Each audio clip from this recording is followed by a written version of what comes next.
Hey, what's up, everybody? Justin Ochoa here, your host of the Gym Sessions podcast, and I'm super excited to get in today's episode. This is going to be the intro episode. So it's not episode 1. We've got episode 1 coming next week with special guest Derek Grant, who is an amazing mental performance coach, mindset coach, mentor, friend of mine, coach of mine, somebody that I really respect and somebody that I think you guys are going to really love their insight and what he brings to the show. So that'll be episode 1 next week. Today's episode is more of an intro to the show. It's not your typical episode. It's going to be me talking to myself. So pretty awkward there. So no interview, no guest, just me and myself in this private studio talking to myself about God knows what. So I don't even have an outline. I just want to give you guys a little bit of context on what the show is all about, who I'm trying to reach, and how this show came to life. Because there are so many people with podcasts today. I want you guys to understand and really how much work I've put into this and how much work I'm going to put into this to make sure that this show becomes what I know it can be and what I know that the industry needs, especially the basketball community. So without any further ado, let's get into today's episode. Before I do that, I just want to send a quick shout out to Hoist. Today's episode is sponsored by Hoist. For my video listeners here, make sure you go get this blue raspberry flavor. It just dropped. It's amazing. Those of you guys that have been following me for a long time know how much I love Hoist. It's an amazing hydration drink. It's the best on the market, and I'm not just saying that. I'm so excited to have them a part of the show, so excited to have their support. Hoist is exactly what you need, especially if you're an athlete. It has a perfect balance, a perfect formula of electrolytes, magnesium, calcium, sodium, potassium. It has phosphates, it has chlorides. It's formulated to give you rapid, instant rehydration during or post-exercise without having water sloshing around in your stomach, without having food coloring like Red 40 and modified food starch in your drinks. Stuff like that just doesn't make sense. It's 2022. It's time to get away from the Gatorades, away from the sugary drinks, and get yourself something like Hoist. I promise you'll feel an immediate difference. If you want to learn more about Hoist, check out drinkhoist.com. If you like what you see, feel free to use my discount code PACE, capital P-A-C-E. Get you 10% off any order. And I truly, genuinely cannot thank them enough for their support of this podcast and their amazing product, which I would use whether or not we had a partnership or not. Shout out to Hoist. And let's get into today's episode. So for you guys that are new to me, maybe never heard of me, or you're listening for the first time, my name is Justin Ochoa. Obviously, I am a strength and conditioning coach, basketball skill development coach. My goal is to help basketball players develop. I work with athletes from youth to pro and every level in between. I've worked with NBA, WNBA, G League, overseas, international Olympians, and I've also worked with the middle school kid who got cut from his 7th grade team. I've worked with the 4th grader who's never touched a basketball before. I've worked with special needs athletes who just want to have fun and be a part of a team and learn the game. Every single aspect of basketball, I've probably had experience within that. And I think that's kind of that's where my heart is, and that's where I'm best serving other people, I should say, is in that basketball community. So something that's near and dear to my heart, which is, a huge reason why this podcast came to life. And we'll get into that later on in this episode, but kind of want to give you guys some details, a little background on who I am and kind of what I do. One big thing that's, I think, important to understand is how I got here. And it's such a untraditional route. Like, probably one of the most untraditional routes of any strength coach that I know or that I've come into contact with. Went to Ball State University. There I was majoring in telecommunications, which is kind of ironic now because I'm sitting here with a camera and a mic in my face, which is everything I did in college and everything that I thought I wanted to do for a living. You go to college, you're 18. If sports are involved, that's a big thing. You think you're going to take it to the next level in sports. You don't really know what you want to do with your life. So when I got to Ball State, I really wasn't sure kind of what direction I wanted to go. So I chose this. I wasn't planning on being at Ball State for my entire 4 years. I had some things kind of go wrong with my recruitment. Ended up at Ball State. It was going to kind of be just like a year off, and I would go back to playing basketball my sophomore year at a small D3 school, which is kind of like the level that I played at. So none of that happened as planned, because as you know, you get to college and life happens. You get the freedom you never had before, start making bad decisions. But anyway, I found myself in this telecommunications program, which was a David Letterman powered program. And I really, really enjoyed it. But fast forward to later on in my college career, I think it was like my sophomore or junior year, I ran into some health issues, and I was having trouble with my gut health, which was affecting my immune system. It was really taking a toll on me, and I wasn't sure what was really going on, because, you know, in college, you're not living the best lifestyle. You don't have the best diet. You're kind of just in survival mode. I didn't have any money. I was eating terrible food, drinking, doing other substances that are terrible for your body. I ran into some health issues, and for about a year, I got tests done after test done after test done, and we could never figure out what it was. Now, eventually we did figure it out, and I had something called celiac disease, which is a medical, I stress medical, intolerance to gluten. This was 2010, 2011. Never heard the word gluten before in my life.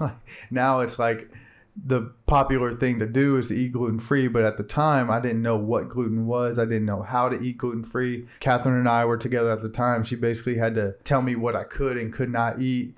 So I had this medical crisis kind of go on, which led me to get really, really, really involved in nutrition. That's kind of where things started to change for me. So I was happy in my media program, but when I got sick and started to dive in on some of the things that you can do with your nutrition, I fell back in love with training. I fell back in love with fitness, and I've been working out and I've been playing ball on the side and everything, but not at a high level that I was used to, or not really taking it as seriously as I do now, or as I should have in the past. That sickness or that illness, that disease, whatever you want to call it, that got me back into nutrition, which got me back into training, which got me obsessed because I figured out how I could heal myself, which then sparked an idea like, oh, light bulb, if I can do this for me, I can probably do this for others.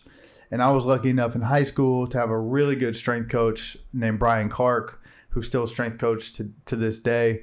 And he was an amazing mentor all 4 years of my high school career. I mean, he ran a college style program at a very high level at one of the best one of the best athletic schools in the country, and he had us really, really training the right way. I already had a good background of training, understanding coaching, understanding exercise, things like that. When I became obsessed with this is when things really started to take off for me. So first thing I did was like, oh man, I want to change my major. Like, if I want to do this for a career, I have to change my major, have to major in exercise science or kinesiology or something like that. And so I go to my counselor and I'm like, yeah, I want to change my major to this. And they're like, I don't think you want to do that. I'm like, why? So I was in a Bachelor of Arts program. Media is an art program, obviously. Exercise science is not. It's a science program. So by this time, it was like my junior year, and I was on track to graduate. So a great portion of my classes would not have transferred to my new graduation track if I switched my major from a BA to a BS. So I'm like, that's tough, because I'm not trying to be in college for 6 years. You know, I got goals. I want to move on with my life. At that time, I thought I was going to be a millionaire by the time I was like 25. I decided, you know, it's time to self-educate. And I kept going with my media track. I graduated on time in 4 years, but for the last 2 years of college, I was renting out books about exercise science. I had friends in that program, and I would basically be like, hey, yo, what book are you guys using? And I go and rent it out from the bookstore. And then eventually I got a job at the bookstore, and I just stopped renting it out. I would just take pictures of the pages and read them, or I would make copies on the copy machine, or scan them to my email. And so that was my way of, you know, not spending $300 on this book, but still getting the education. So I'd read the same books that program was reading. At the time, I was reading a lot of T Nation, a lot of Mike Robertson, Eric Cressy, Joe DeFranco, Mike Boyle, kind of the godfathers of the strength and conditioning field. And those are kind of who shaped my coaching style. Louis Simmons, a lot of his stuff. I spent 2 years just educating myself on all the different aspects of, I even started getting certifications when I was in college. Like at this point, I think I have like every NASM certification that you can have, because let's be honest, like it's kind of a scam. So the whole CEU stuff, you get this accreditation, then you got to support it with 2 CEUs, and then their course is 1.9, and then you get your CPR, and that's 0.1. So every 2 years, I'm basically getting a new certification. At that point, like I ran out of certifications that they have. It was like, I say all that just to say, if you want to, listener who's trying to get into this, you can self-educate. Would I recommend it? I don't know. Like, I feel like that formal education would have been great for me because of my learning style. Sometimes I get caught up, diving down rabbit holes that don't matter. So maybe I spent a year studying something that I don't even use today. So there's always, pros and cons of every type of education format, but I think it's good to be well-rounded. I would not trade my experience in for any other experience. I'm just kind of throwing that out there that, if you are formally educated, that's great. If you're not, that's great too. If I could have had a blend of both, I think that would have set me up for success sooner, because of the tradition of this industry and, kind of how the resumes look and those connections, your professors or the internships that you get or the GA spots that you get, things like that help you get your foot in the door. And I didn't have any of that, but we'll get to that later. I ended up graduating college in 4 years, which was a shock to many. I immediately take a job in media. So I get a radio station job. And I was working 9 to 5. I was actually their digital media manager. So I managed their website. It was 3 radio stations owned by the same company. Managed their website, all their web ads. I ran all of their internet marketing. I designed graphics for them, all that good stuff. So stuff that was relevant to my degree, stuff that I still do today as a business owner who kind of wears a lot of hats. I'm the social media person, I'm the trainer, I'm the janitor, I'm all of those things today. That kind of helped me develop a professionalism, an approach to be able to wear multiple hats and get multiple jobs done simultaneously. I worked at the radio station and I absolutely hated it. What I did on the side was I trained people. By that time, I was already certified. Now we're talking 2012. So I was already certified. I was already kind of fixing my own health issues. I kind of skipped over that, but that took a long time for me. Like I got down to like 155 pounds, which if you know me today, like I sit around like 190 to 200 at any given time. So I was down to 155 because my health was so poor. And so for me, I probably weighed 155 in like the 8th grade, if I'm being honest. It took a lot for me to gain back muscle, do it the right way, train the right way, all that stuff. Kind of settled at this point on this is what I want to do for a living and this is how I'm going to do it. So I'm working at the radio station at the time, got a little training business on the side, and I'm training people before or after work. I'm training myself, obviously, before or after work. And basically I do that until I can take the leap of faith. Like I knew I didn't want to work in radio. I knew that strength conditioning was what I wanted to do.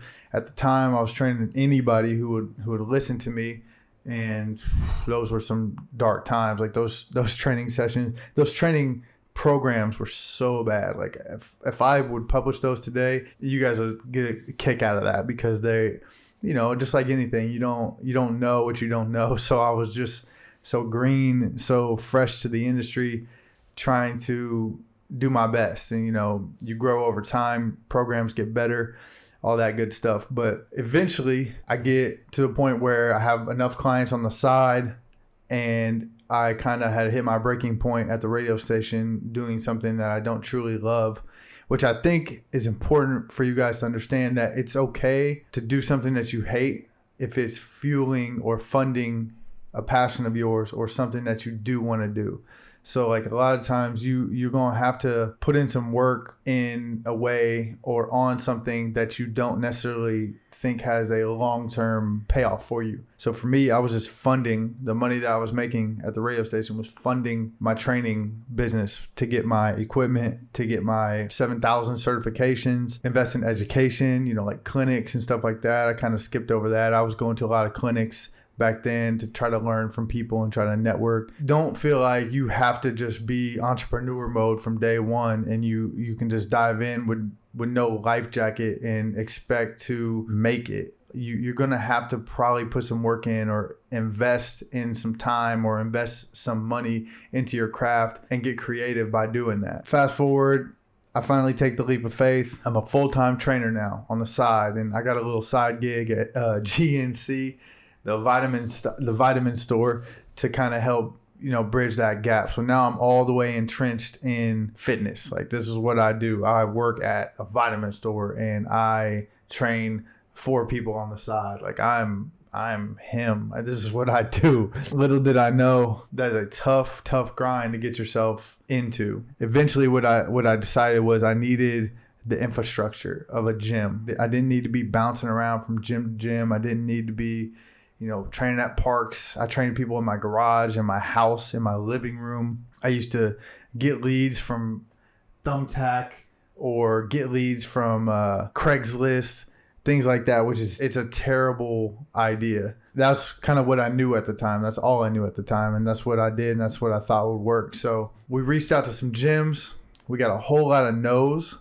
We got a whole lot of, you don't have the experience. We got a whole lot of, we like your resume, but you don't have an internship. Whole lot of that stuff. So what did I do? I got creative. At this point, I couldn't get an internship. I'm not a student anymore. I don't have the formal education. I don't have the connections to professors or anything like that. So what I did was I researched what's the best gym in Indiana or Indianapolis. Got in touch with a guy named Mike Robertson who owns iFast. I enrolled as a client in their gym. And I said, hey, this is what I want to do. I want to be a trainer. I want to be just like you guys. You guys are the best. I'm going to train here. But I also kind of want to know, why I'm doing this and why I'm doing that. And kind of treat me like a little bit different than a normal client. So, like a good coach is going to explain what you're doing, obviously, but I want a little bit more than that. And they did that for me. I had a coach named Ty Terrell. He's in the NBA now, I think with the Atlanta Hawks as a strength coach. And he was my primary trainer. And he really broke it down for me.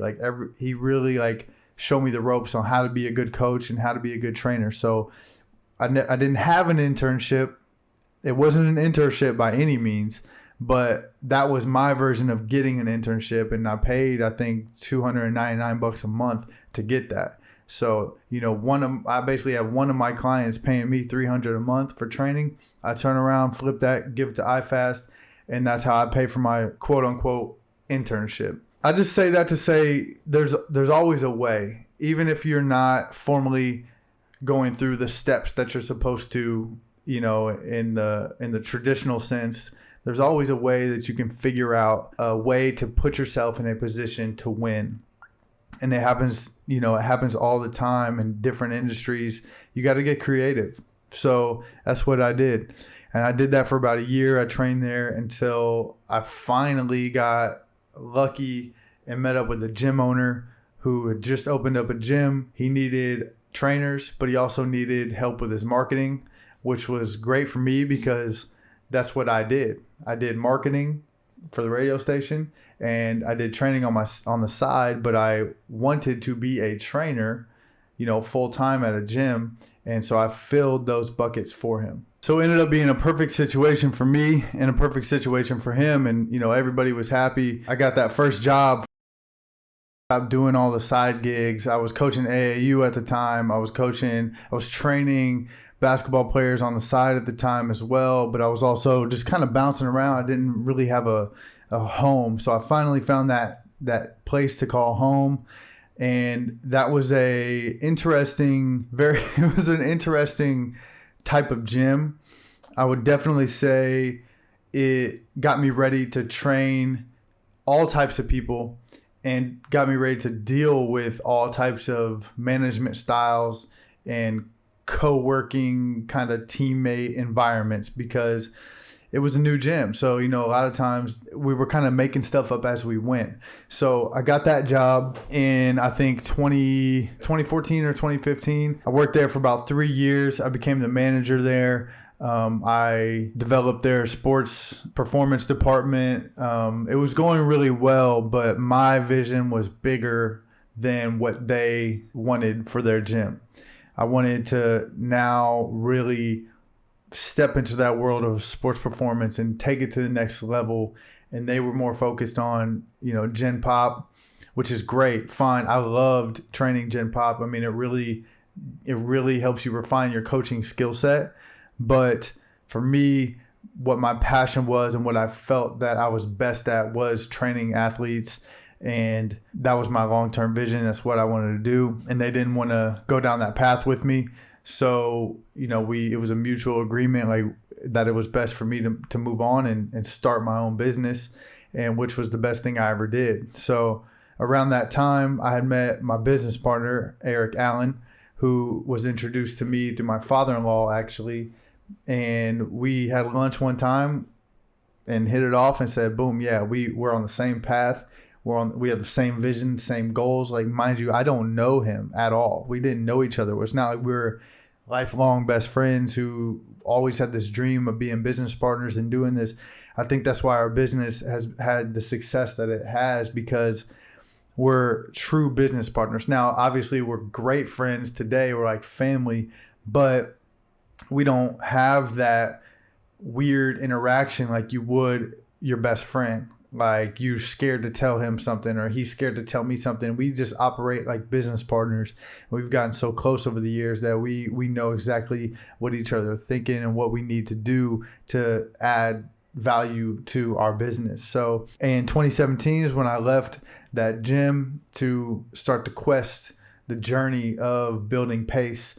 And what that looked like was actually it was interesting. So there'll be a show on that one day for sure. I'll get Eric on the show. We'll tell you guys all the BS we had to deal with on that journey. But for now, I'm trying to kind of keep this the outline version so we can get through it. I left that gym. I started renting booth rent space from another gym owner just so I could have that ability to just focus on me, my clients, and then go build the gym. So I was no longer a staff member or a manager. I was an independent contractor with a goal and with a timeline on building out this gym, which was kind of funny because where I went, it was like a cute gym. It was like, it was pink and purple. It smelled wonderful all the time. And I had NFL players in here slamming balls, like breaking med balls when they slam it, power cleaning, all this stuff.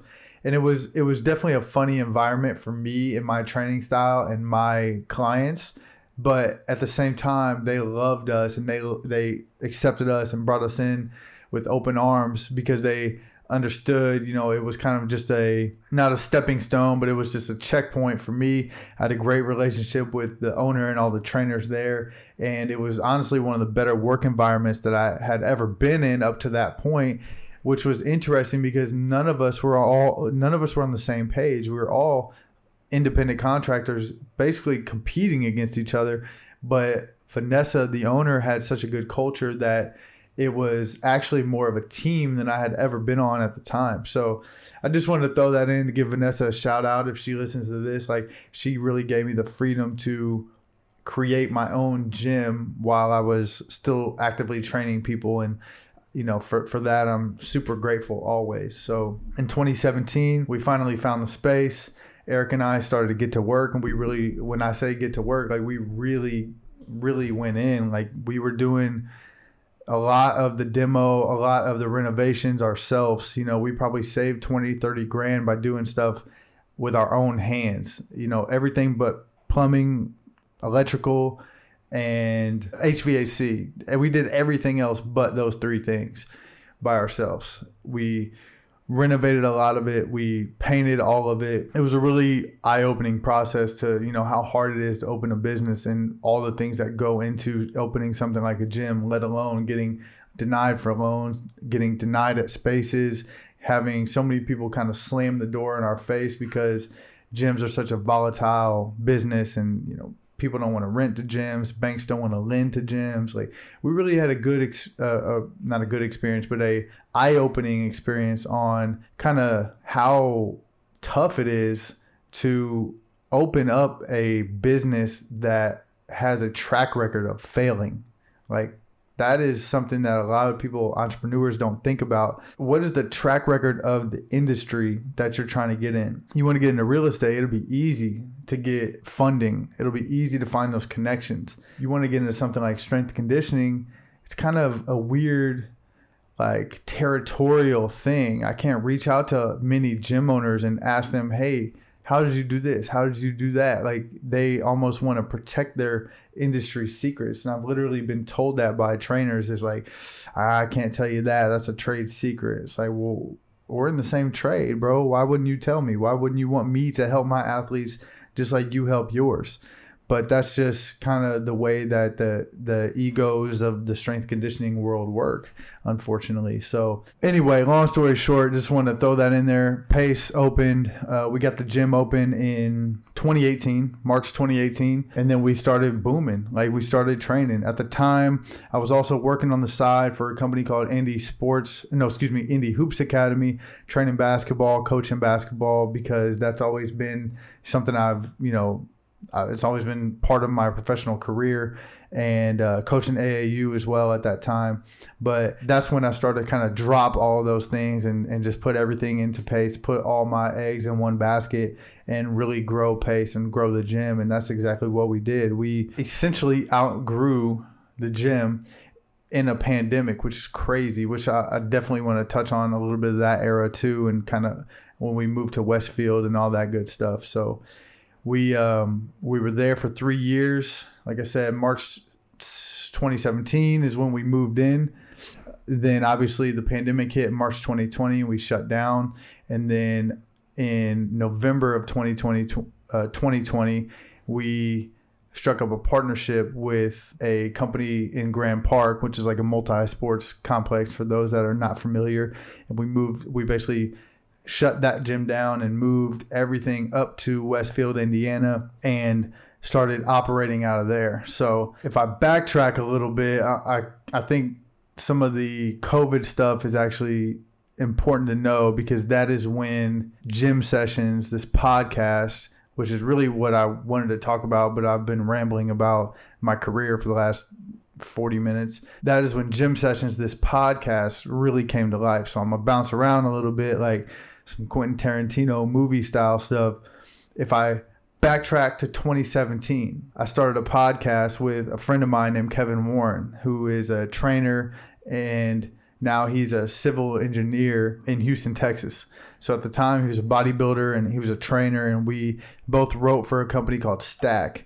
And those of you that aren't familiar with Stack, that was a crazy era too. It was like it took over T Nation as like the place to get your fitness information online. It started off as like a Sports Illustrated type magazine. They had a physical magazine, then they had their website to kind of support that, and then also had more content on the web and more frequent content. So a bunch of young trainers like myself and Kevin Warren and guys like Ben Bruno and Tim DiFrancesco and a bunch of guys like that were writing for Stack. So it was starting to grow and become its own thing. Now, I met Kevin on Stack because both of us were going back and forth on winning this award that they would give all the time. It was the Writer of the Month award, and you got like a $200 bonus, which was crazy because they were giving like $25 an article back then, which is so low. I mean, I'm getting probably $300, $400 an article now, but back then, like $25 an article was crazy because all I had to do was write these thoughts that I had in my head for years that nobody would listen to, and I just kept churning out content. So Kevin and I were going back and forth every month on Writer of the Year, or Writer of the Month, excuse me, and we became friends with that. And we're like, yo, we should do a podcast. And it was crazy because the podcast was actually really good. Like we had about 70 episodes. We had probably over 40 guests on, household names that a lot of people knew and a lot of people wanted to hear from, like Corey Gregory, John Russin. We had the infamous Dr. Joel Seedman on. We had Tim DeFrancesco. We had Matt Ibrahim. We had a guy named Ryan Mickler who wrote like a #1 bestseller book at that time. We had Zach Hummel on. A lot of people that were like really starting their career and starting to take off, and we had a really good thing going. We even charted, actually. We charted at like number 35 on fitness or something like that in like Canada or some odd obscure chart, but we were like, yo, we charted, we're killing it. And the crazy thing is we didn't even put that much time into it. Like we recorded for like an hour once a week. It took me about 20 minutes to chop it up because it was no video, it was just audio. And then we uploaded it onto SoundCloud, and it just took off and started growing. And I loved doing it, and I always loved podcasting. And the reason why I'm telling you this is because eventually it fizzled out because life started lifing. Like both of us had kids at the same time. Kevin was going through a transition into a new job. I was going through that same transition, building pace, and we just kind of ran out of time and didn't prioritize it. So we shut it down. And that was one of my biggest, not regrets, but I really think we had something special there. Podcasting was always something I wanted to get back to and wanted to jump back into, which is kind of why we're here and what I'm telling you guys about today. Fast forward to 2020, the pandemic hits, gyms have to shut down, right? So that was all I did. Like I was just a trainer at that point. I put all my eggs in that basket, into the Pace basket, and they shut Pace down because of COVID. For me, I only had that one source of income. That's all. I was just a trainer, gym owner, and we were, 3 years in. So now we were making crazy money, but we were doing okay. So when they shut the gym down, I was advised by the government to ask for unemployment, which I did, and I got denied because of the structure of how I get paid. So our business is a partnership between Eric and I. It's an LLP, which is the partnership version of an LLC, limited liability corporation. And we'll talk about business and that type of stuff one day, and LLCs and corporations and S corps and all that. But then LLP wasn't eligible for the unemployment, which was crazy because that was a lot of entrepreneurs. I don't know what everybody's situation was, but for me, I got denied multiple times. And so what I did was what I had to do basically. And I was like, they're going to shut the gym down. It's going to stay shut for, I don't know how long. It ended up being like 4 months, I think 3 or 4 months. They're going to shut the gym down. I don't know for how long. And I got to make some money because I put all my eggs in this basket. So I got a warehouse job at Amazon. And this is where Gym Sessions was born. During that time, we're talking March 2020, obviously essential businesses were staying open, and Amazon is the essential business. So me being resourceful and creative, again, obviously I'm like, okay, let me get a warehouse job there. It's simple. I know that with my credentials and my job and work experience, I know that I can get hired somewhere. So I apply, I get hired. My shift is 6 to 6. I clock in at 6 p.m. I get done at 6 a.m. It was brutal. But during this time, I had so much extra time on my hands because I wasn't training people. I started a podcast called I Need Answers. And that only really lasted like 10, 15 episodes because the world started opening back up again. And I realized I didn't really have that much free time. I had kind of like fake free time. So I started I Need Answers podcast, it was just a general podcast where I talk to cool people, which sounds fun, but it's a terrible idea for a podcast because it's not targeted. Like Gym Sessions is for the basketball community. It's for players, coaches, trainers, and parents. Anybody in the basketball community who's enthusiastic and passionate about the basketball community. It's a place where they can go for trustworthy information. That's a very fine-tuned target audience. I Need Answers was just like, I want to talk to cool people about what they do. So it was all over the place. So I say that just to tell you, like, it's kind of the research over the last 3 years that I put in, almost 3 years that I put in, on what it takes to build a podcast and how this isn't just some dude with Zoom and a microphone trying to like talk to cool people. Like this is a real brand and business that I'm trying to build. So I started working at Amazon, right? And so I Need Answers with my podcast at the time, but I was listening to a lot of motivational and a lot of entrepreneurial podcasts and videos and stuff like that at the time because I was working overnight.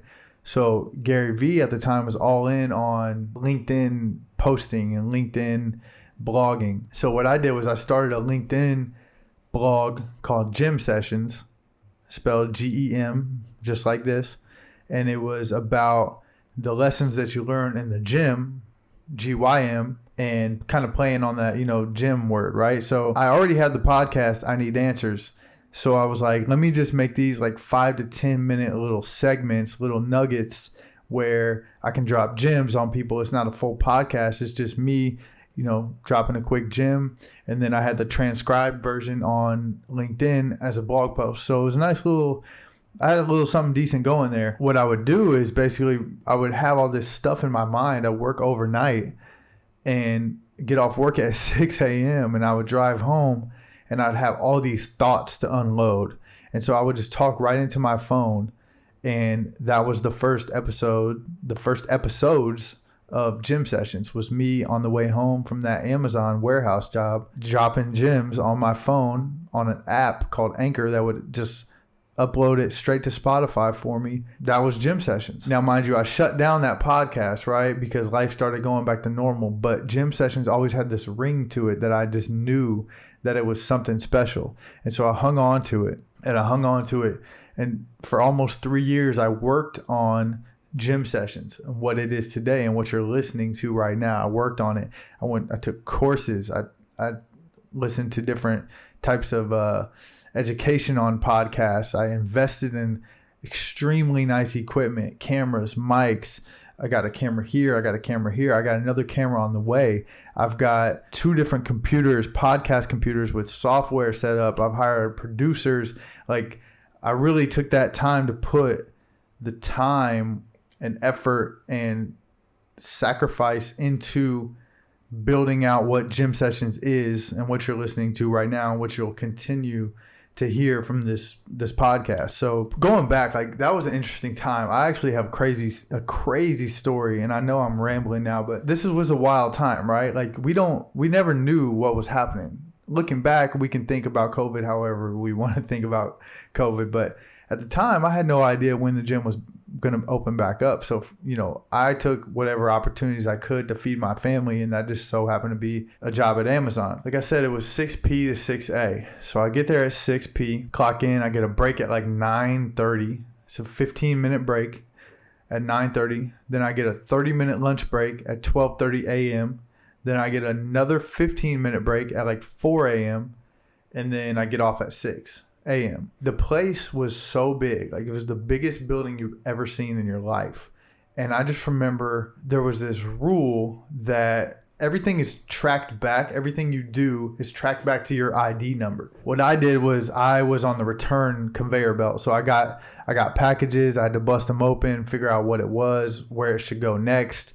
And I had the scanner that was basically attached to my name, so they could monitor how many things I processed, how much time it took me to get from one package to another. And what happened was every now and then, like you just got to go to the bathroom, right? But they had this rule where you had a certain amount of time between packages that you had to be active. So let's say I get a package and I scan it in. It takes me 5 minutes to do that. So once I scan that package to where it needs to be, then the clock starts ticking again on the next one. And I think there was a rule that it was like, I want to say like 12 minutes.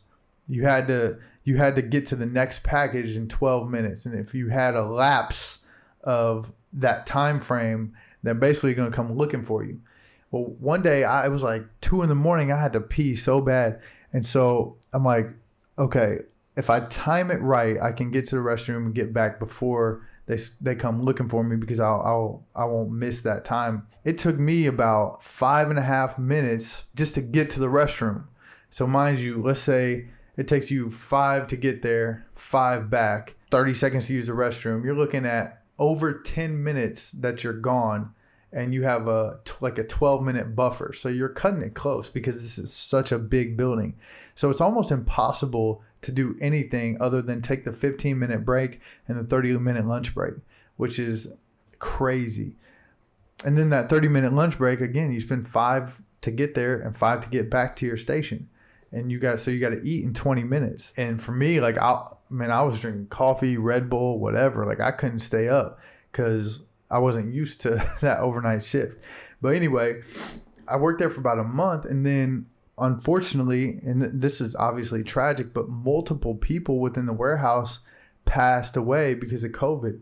And so I'm like, man, I can't work here. People are literally dying, and I don't want to put my family at risk. And so I had to bounce. But still, at this point, the gym wasn't back open yet. The world was getting worse. You know, the curve didn't flatten, and we still were not able to get the gym back going. So I had to kind of make another move, which is even crazier. And I haven't even really talked about this publicly, but I had an NFL client of mine who basically had a friend or a teammate who opened up a bunch of Marco's pizzas. So I hit him up. He connected me.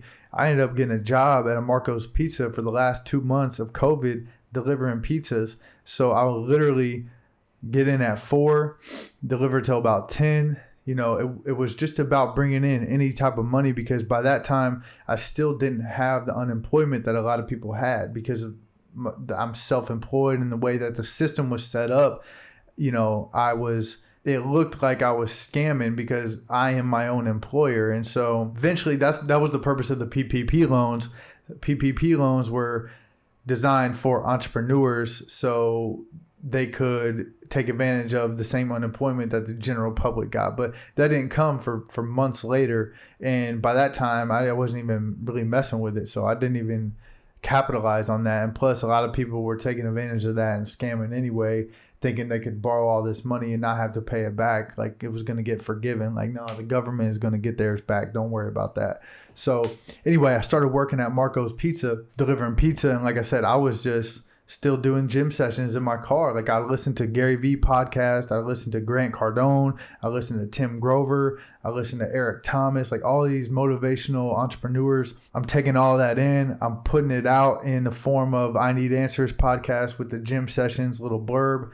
But like I said, ended up shutting that podcast down and kept gym sessions and worked on it for the last, I just worked on it for the last almost 3 years. And that's where we are today.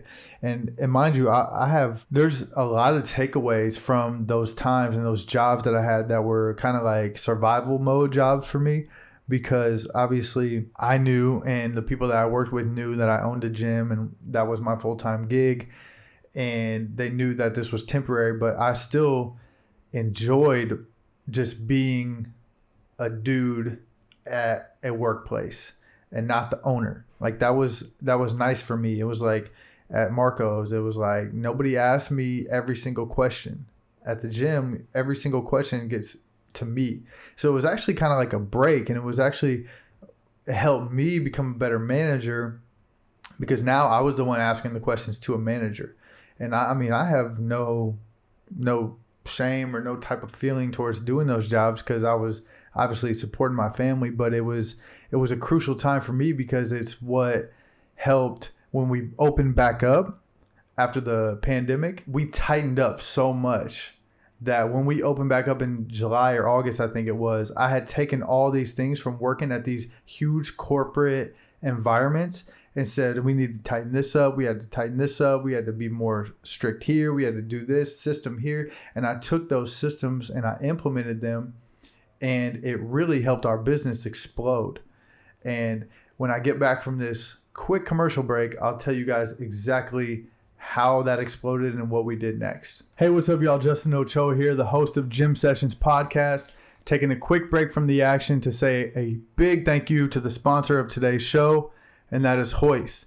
Now, anybody who's followed me for any amount of time has seen me drinking Hoist for years. I promise you it's the best hydration drink on the market. And to support that, I want to look at a common competitor, something that you may have seen called a Gatorade. Let's take a look at the electrolyte profile. Now, mind you, hydration is not just about fluid. You can't just drink a lot of water and think you're going to get hydrated. You need electrolytes to help actually get the fluid to the cell and hydrate the body. So some of those electrolytes are calcium, magnesium, potassium, sodium, phosphates, chlorides. You can name any of those things and look at one of these bottles and find it. Let's take a look at the amount of electrolytes in a Hoist versus a Gatorade. Hoist has 430 milligrams of sodium. Gatorade has 270. Hoist has 130 milligrams of calcium. Gatorade has 0. Hoist has 260 milligrams of potassium. Gatorade only has 80. And Hoist has 20 milligrams of magnesium. Gatorade has 0. Gatorade has 34 grams of added sugar, which I'm not completely against sugar in a intra or post-workout recovery drink, but 34 is a little excessive. Hoist has 13. And then Gatorade has caramel color, red 40, ester of rosin, modified food starch. Hoist has stevia. So it's pretty clear which is the optimal hydration drink. If you want to learn more about Hoist, you can go to drinkhoist.com. If you like what you see, you can use my promo code PACE, PACE, at checkout for 10% off. I promise you, it's a game changer. Now back to the show. All right, so we're right back into the action, and we're talking about post-COVID. So when we open back up, obviously everybody is out of shape. Everybody is starting to go back to their team or back to training camp or whatever, and nobody's been lifting or training appropriately. So our business really took off, and for the next several months we outgrew our small 3,000 square foot space. And that's what I alluded to earlier when we moved up to Westfield, to the Grand Park Sports Complex. We were sold a really good partnership, and it just didn't turn out to be what we thought it would. And I'll talk about that in depth one day, but now is not the time or the place to do that. So we ended up being in Grand Park for 2 years, and then ultimately we decided it wasn't a good fit for us. It wasn't the place that we thought it was or that we wanted to be. And so we started, this is recording in October 2022, around the new year, January 2022, we started looking for space, to get back to our own. And we're still looking currently as of this recording, but we've since moved on from Grand Park, and we're training out of a place called Sparks, which is in Fishers, Indiana, owned by Super Bowl champ Courtney Roby, indie legend, really. And that's where we're at now, and that's what we're doing until we figure out what this next step is for Pace. And I say all that just to bring it all together, that as I touched on, Gym Sessions is going to be a major thing for me moving forward. It's going to be a major project of mine. I've got a lot of great guests lined up. I'm going to do a lot more in-person stuff if I can, because I think that the in-person episodes just really hit different. And I don't want this to be just like a podcast where I can just jump on a video call with anybody, anytime. I will do some video calls, but it's not what I want to prioritize. I really want to get people in person, in the studio. I've invested in some studio space, and I really want to turn this into a destination podcast. And that's what we're working towards, and that's what we're gonna accomplish. So here's what you can expect. First of all, this is a podcast for basketball players, coaches, trainers, GMs, owners, parents, enthusiasts, recreational players. This is for the basketball community. Since I've kind of worn so many hats within this community, from player to coach to trainer, even parent, you know what I mean? Like, I have a 7-year-old and a 5-year-old who play basketball. I've done consulting work. I've done scouting work. I've done video work. I've done film. Like, I've worn a lot of hats, and I didn't really want to word vomit my way through this episode, because I wanted it to be kind of just like a background on, how we got here. But we could dive in on some of those jobs eventually, but I want to connect all those subsets of this culture. And that's what this podcast is going to do. I want to really make it a one-stop shop for trustworthy information, for a place where all of those subsets can go to get good information, learn from myself and my guests, and reference for training, coaching, development, business tips relevant to the basketball community. So that's who this podcast is for. That's what you can expect. Now, like I said, this has been in the works since the COVID days. I've really dove in on making this special. And so what I ask from you guys is, please, let's grow together. If you don't mind, tell friends, family, other hoopers, other coaches about this. And I think that is how we can develop a community, because that's where I want to take this. I want to take this to a community level where it's not just a podcast. I want it to be a community, a culture, a living society where people can come and we can trade information. We can talk about certain topics. We can help each other network. We can help each other out on so many different levels if we just all have this one community where we can reference. So another project that I'm working on right now, and I've been working on for a while, that'll launch on the back end of this podcast, is called the Gym Sessions Coaching App. Or I might call it the Gym Sessions Performance App. I'm going back and forth. So if you listen to this, if you made it this far, let me know which one you like better.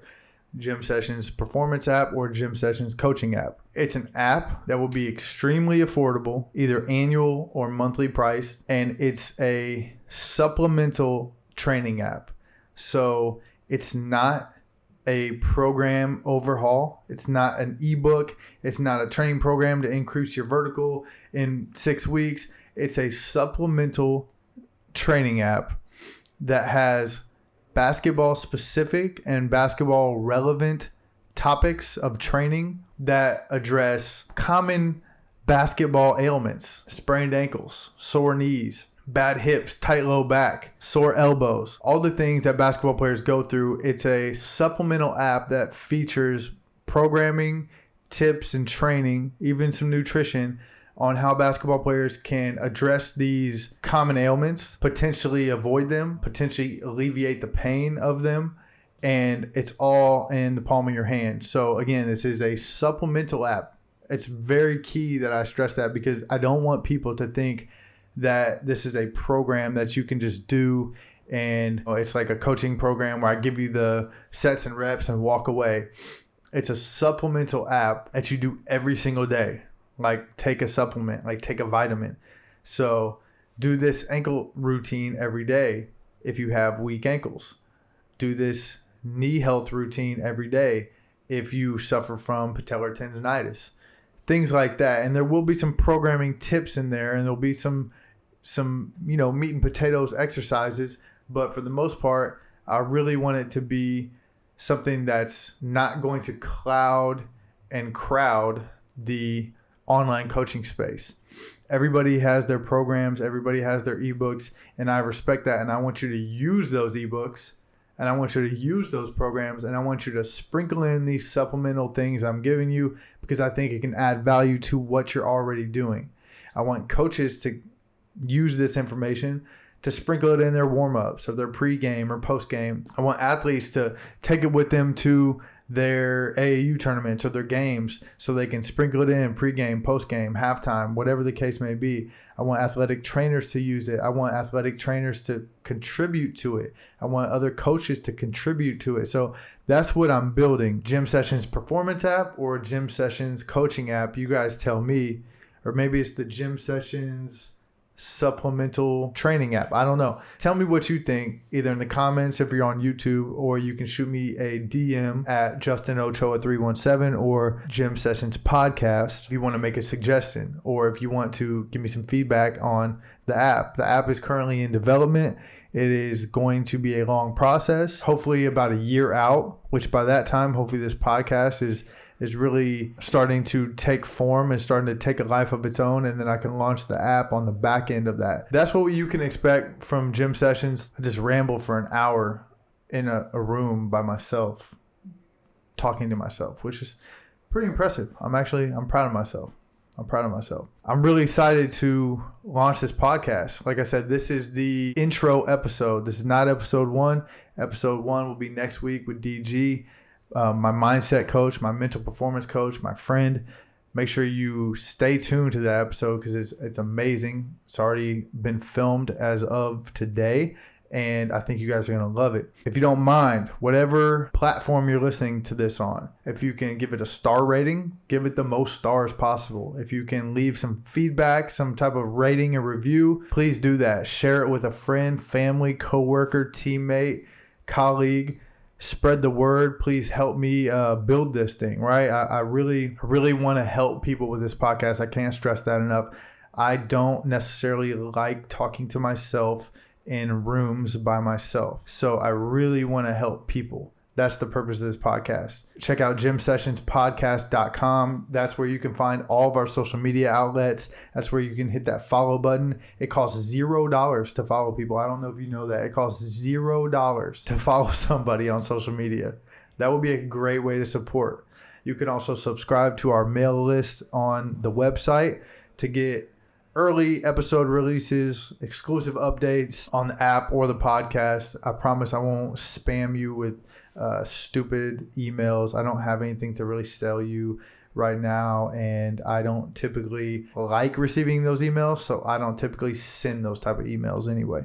And then last but not least, get ready for a wild ride. This podcast, I have several guests lined up from NBA, WNBA, college. I have athletes on. I have coaches on. I have other trainers on. I think you guys are going to love it. So I appreciate you so much for tuning in to this intro episode. I appreciate you for listening to me ramble about myself for the last hour. Hopefully that gives you a background of who I am, what I do, and what this podcast is all about.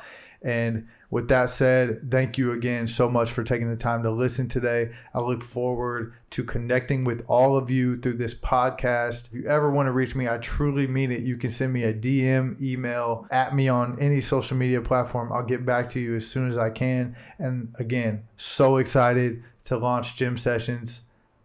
Peace.